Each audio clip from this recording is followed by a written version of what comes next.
వెళ్ళినప్పుడు I big told boss నాకు big 8లో రెండో వారం నామినేషన్ కంటే మొదటి వారం నామినేషనే బాగా ట్రెండ్ అయింది.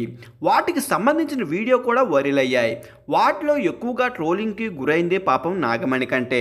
నామినేషన్లో అంతా తనను సింపతి ట్రాక్పై ప్లే చేస్తున్నావని, ఎవరితో కలవడం లేదని అనడంతో బాగా డిప్రెషన్ అయ్యి బాగా బాధపడ్డాడు నాగమణి కంట.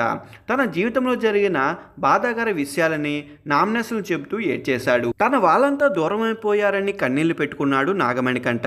నామినేషన్ తర్వాత కూడా అదే బాధని కంటిన్యూ చేశాడు మణికంఠ. నా వల్ల కావడం లేదు నిఖిల్, ఇంతకన్నా ట్రాన్స్ఫర్గా ఉండలేను అంటూ తన విగ్గు తీసేశాడు మణికంఠ. అది చూసిన ప్రేక్షకులు అవాక్కయ్యారు. ఏంటి ఇది విగ్గా అని ఆశ్చర్యపోయారు.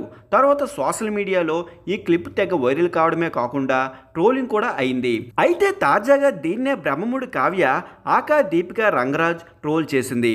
అది కూడా ప్రముఖ ఛానల్లో కామెడీ చేసింది. బ్రహ్మముడి సీరియల్లో కావ్య పాత్ర అదరగొట్టిన దీపికా రంగరాజ్ రియల్ లైఫ్లో తన కామెడీ టైమింగ్స్తో అద్భుతంగా నవ్విస్తుంది. తాజాగా ఆదివారం వీట్ స్టార్ అనే 100వ ఎపిసోడ్లో ఈవెంట్లో ప్రోమోలో విడుదల చేశారు. ఈ ప్రోమోలో big boss 7 runner up Amardeep భార్య తేజస్విని గౌడ, అర్జున్ అంబాటితో పాటు బ్రహ్మముడి టీం కూడా పాల్గొంది. హలో నాగార్జున గారు అని దీపిక అంటుంటే ఆయన నెంబర్ కూడా నీ దగ్గర ఉందా అని శ్రీముఖి అడిగింది. ఉంది దీపిక చెప్పడంతో అంతా నవ్వేశారు.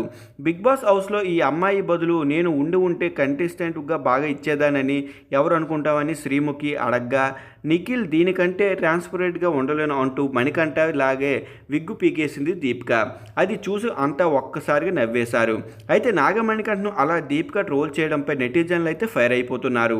కావ్య గారు మీరు ఎమోషనల్స్ లేవా, ఇంత దారుణమా, కామెడీ చేస్తారా అని కామెంట్స్ పెడుతున్నారు. అయితే సొంత షోలోనే కంటెస్టెంట్లపై తమ షోలోనే ఇలా ట్రోల్ చేయడం విశేషంగా మారింది.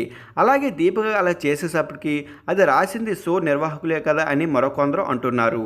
మరి ఏం జరుగుతుందో చూడాలి మరి.